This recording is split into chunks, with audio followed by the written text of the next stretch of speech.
Hello student, आपका हमारे YouTube channel Hemant class में स्वागत है। आज हम लोग जो है पढ़ेंगे संविधान का जो है भाग एक राज्य और संघ क्षेत्र के बारे में बात करता है। तो वीडियो को स्टार्ट करने से पहले आप लोग जो है चैनल को सब्सक्राइब कर लीजिए और ज़्यादा से ज़्यादा लोगों के पास शेयर कर दीजिए। तो हम लोग जो है शुरुआत करते हैं अनुच्छेद 1 से लेकर के, क्योंकि जो भाग एक में संघ और उसके राज्य क्षेत्र के बारे में बताया गया है, जिसका जिक्र किया गया है आर्टिकल 1 से लेकर के 4 तक। तो हम लोग देखते हैं अनुच्छेद 1 क्या बोलता है, 2 क्या, 3 क्या कहता है, 4 क्या कहता है। तो अनुच्छेद 1 क्या कहता है, India that is a Bharat is A union of state. India जो कि भारत है, राज्यों का एक संघ है। तो इसमें दो बातें क्लियर हो रही हैं कि भारतीय संविधान, अगर देखा जाए कि भारत का नाम क्या है, तो भारत के दो नाम हैं, एक नाम है इंडिया और दूसरा नाम है भारत। और भी जैसे हिंदुस्तान भी कहते हैं, लेकिन हिंदुस्तान और जो है कुछ लोग सिंध प्रांत भी कहते हैं। आर्यावर्त के नाम से भी जाना जाता है। लेकिन अगर जो संविधान में देखा जाए, जो भारत का नाम है, वो भारत का नाम क्या है, वो भारत का नाम है जो है इंडिया भी है और भारत भी है। तो दो ही नाम ऑफिशियली रूप से जो है संविधान में दिए गए हैं। जैसे क्या था, जब संविधान का निर्माण हो रहा था तो कुछ लोग जो है कह रहे थे कि भारत का नाम भारत ही रहना चाहिए, और कुछ लोग कह रहे थे कि जो है इंडिया होना चाहिए। तो दोनों लोगों में मतैक्य था, जो है मत को लेकर के दोनों की सहमति नहीं बन पा रही थी। इसलिए जो है संविधान निर्माणकर्ताओं ने क्या किया, दोनों को रख दिया। उन्होंने कहा कि जो है इंडिया जो कि एक क्या है, भारत है। तो संविधान में क्या है, संविधान में भारत का नाम भारत भी है और इंडिया भी है। और इसके बाद फिर दूसरा देखते हैं, राज्यों का एक संघ। ये जो है किसको बताता है, हमारी पद्धति को बताता है कि हमारे देश की पद्धति कैसी है। वो संघात्मक है, एकात्मक है, परिसंघात्मक है, किस तरीके से है। तो राज्यों का एक संघ है, भारत क्या है, राज्यों का एक संघ है। ये संघात्मक शासन प्रणाली को दिखाता है। यहाँ से दो क्वेश्चन के जवाब मिल गए आपको। जो है इंडिया का नाम भारत भी है, और उसके बाद फिर शासन पद्धति कैसी है हमारे यहाँ, संघात्मक शासन प्रणाली है।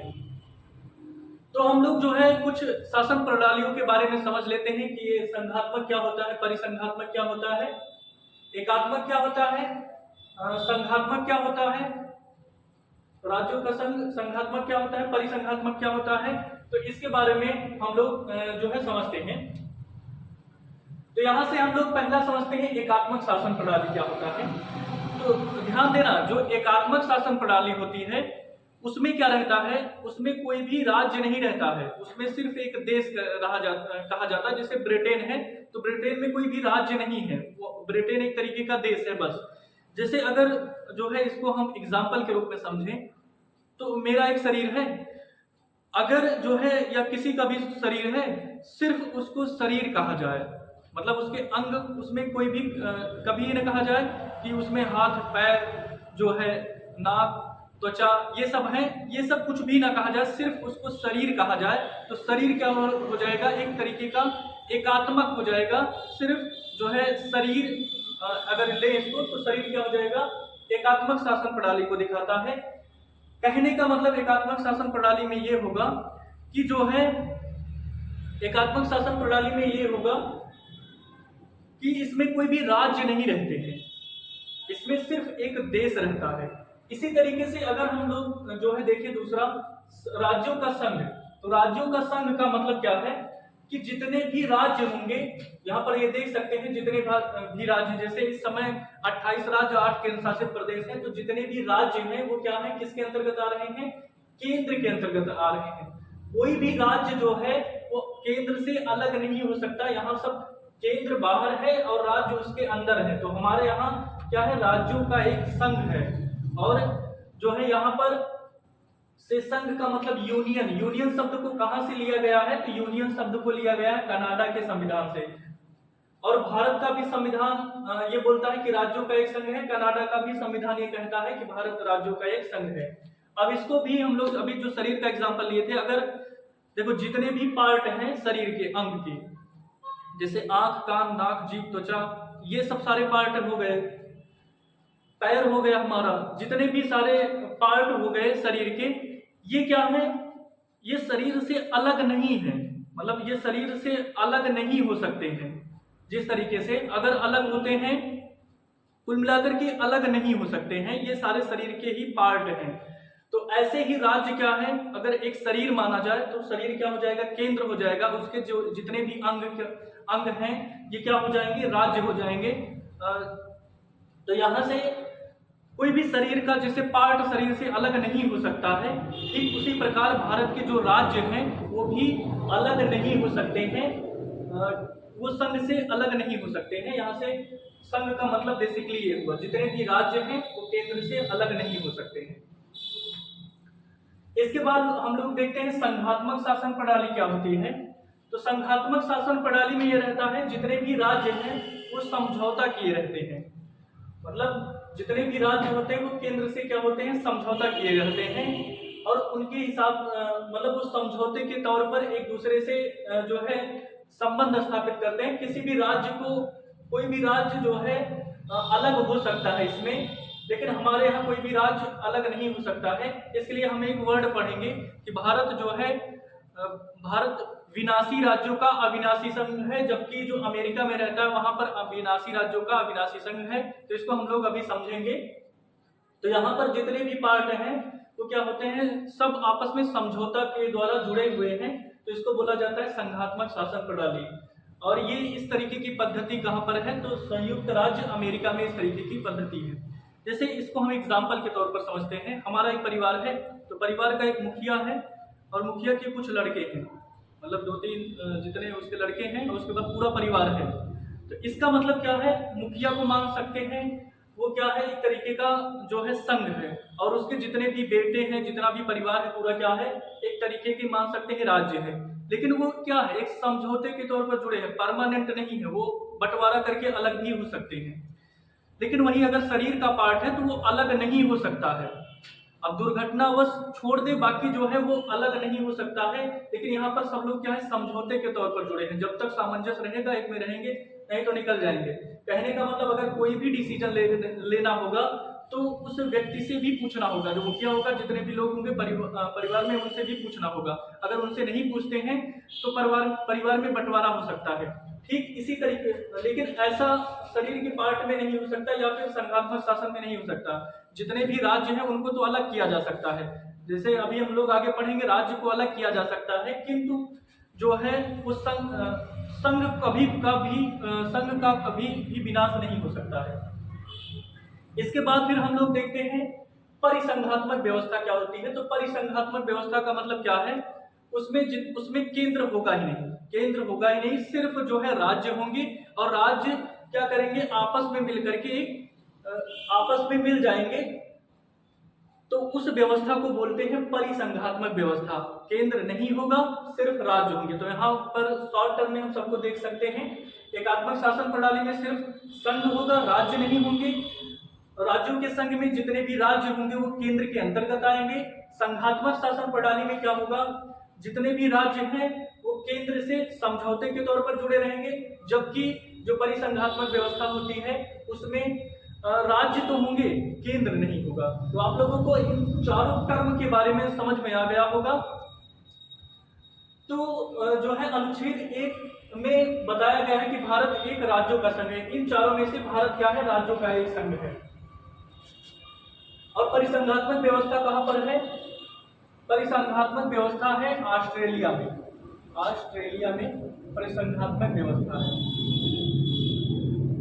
तो यहां से हम लोगों ने आर्टिकल 1 को अच्छे तरीके से समझा। इसके बाद फिर हम लोग जो है आर्टिकल 2 देखते हैं, अनुच्छेद 2। अनुच्छेद 2 क्या बोलता है, संसद को यह अधिकार है कि वह नए राज्यों को भारत के संघ में शामिल करे, नए राज्यों का गठन करे। देखो ये अधिकार किसको दिया गया है, संसद को दिया गया है। संसद अगर चाहे तो नए राज्यों को मिला सकती है और उसके बाद फिर उसका गठन कर सकती है। फॉर एग्जाम्पल इसको अगर हम समझना चाहें तो जैसे क्या है, संसद को यह अधिकार है, जैसे जब भारत आजाद हुआ था तो उस समय दादर नगर हवेली, पांडिचेरी, जिसको पुडुचेरी कहा जाता है, ये सब भारत क्षेत्र से बाहर थे। 1954 में जो है पुडुचेरी को भारत में सम्मिलित किया गया था, और इसी प्रकार दादर और नगर हवेली को भी सम्मिलित किया गया था। सिक्किम को भी 1972 में जो है भारत का अभिन्न हिस्सा बनाया गया था। तो ये कौन कर सकती है? ये कर सकती है संसद। संसद चाहे अगर तो कोई भी राज्य है उसको अपने में मिला सकती है। कोई भी राज्य है, जैसे पांडिचेरी को मिलाई, दादर नगर हवेली को मिलाई, सिक्किम को मिलाई, तो इस तरीके से मिला सकती है। ये इसका किसका अधिकार होता है? संसद को ये अधिकार दिया गया है। मिलाने के बाद फिर उसका जो है गठन कर सकती है। तो दो बातें दी गई है, संसद चाहे तो नए राज्यों का जो है संघ में मिला सकता है। संसद को अधिकार प्राप्त है कि वह नए राज्यों को भारतीय संघ में शामिल कर सकती है या फिर नए राज्यों का गठन कर सकती है। ये अधिकार किसको दिया गया है? जो है संसद को दिया गया है आर्टिकल 2 के तहत। इसके बाद फिर अनुच्छेद 3 क्या बात करता है? अनुच्छेद 3 ये कहता है कि भारतीय संघ के जो है नए राज्यों का निर्माण कर सकती है।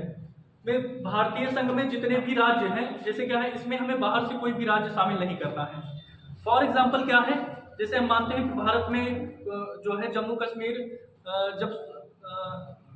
जब स्वतंत्र नहीं हुआ था, लद्दाख और जम्मू कश्मीर जो यूटी में, यूनियन टेरिटरी में नहीं शामिल हुआ था, तो उस समय क्या था, उस समय जो है 29 राज्य थे, और उसके बाद फिर उस समय 29 राज्य थे, लेकिन जैसे ही उसको यूटी का दर्जा दिया गया उस समय क्या हो गए, 28 राज्य हो गए। लेकिन इसमें क्या हुआ, बाहर से किसी क्षेत्र को नहीं मिलाया गया, अपने में से ही परिवर्तित किया जा रहा है।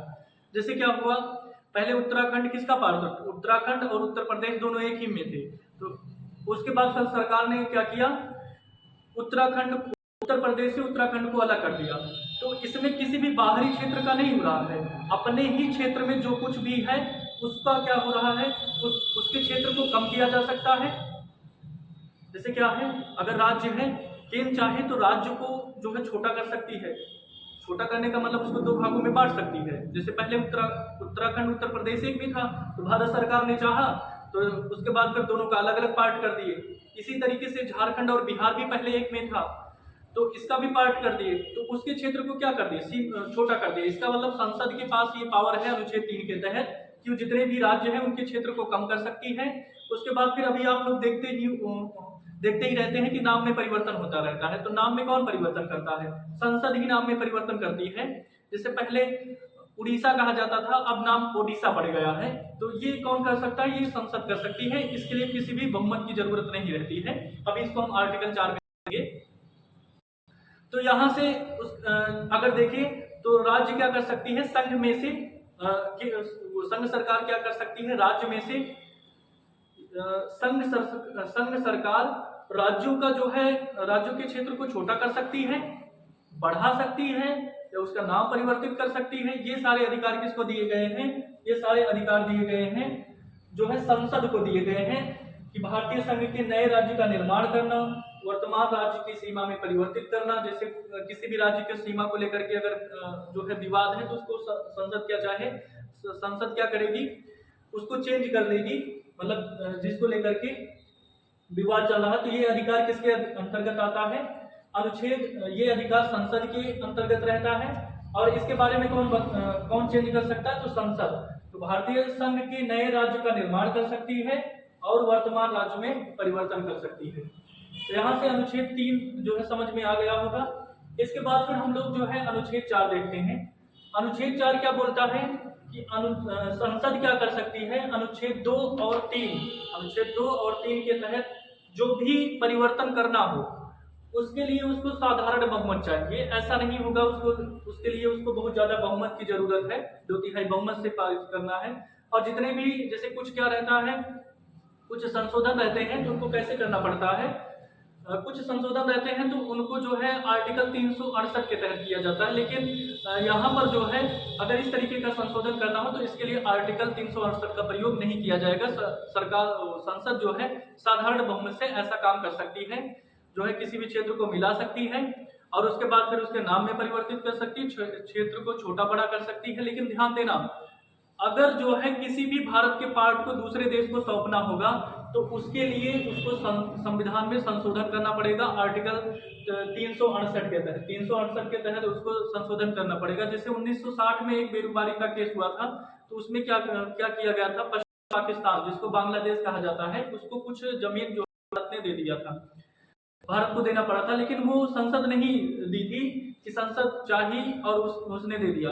ऐसा नहीं हुआ था। उसमें क्या किया गया था, आर्टिकल 368 में परिवर्तन किया गया था, संशोधन किया गया था। उसके बाद फिर जो है पाकिस्तान को बेरोजगारी वाला जो इलाका था वो दिया गया था। इसका मतलब जो है सरकार अगर चाहती है किसी भी भारत के क्षेत्र को दूसरे देश को सौंपना, तो संसद ऐसा नहीं कर सकती है। संसद ऐसा कर ही नहीं सकती है, उसको क्या करना पड़ेगा, 368 के तहत संशोधन करना पड़ेगा। तो जो है अनुच्छेद 4 इस तरीके की बात करता है। इसके बाद फिर जो है तो यहाँ से उम्मीद करते हैं आप लोग जो है आर्टिकल 1, 2, 3, 4 ये अच्छे तरीके से समझ गए होंगे। जो है कुछ और भी इसमें पॉइंट्स हैं, तो इस वीडियो में लेकिन इतना ही रहेगा। तो आप लोग इसको अच्छे तरीके से जो है ध्यान रख लीजिए, जितने भी आर्टिकल में याद कर लीजिए। जितने भी छोटे एग्जाम हैं उसके लिए तो ये सफिशिएंट है, इसमें कुछ पॉइंट्स, बाकी ये बड़े एग्जाम के लिए भी है। तो उम्मीद करते हैं वीडियो समझ में आया होगा। अगर वीडियो समझ में आता है तो ज़्यादा से ज़्यादा लोगों के पास इसको शेयर करें। चैनल पर नए हैं तो चैनल को सब्सक्राइब कर लें। Thank you.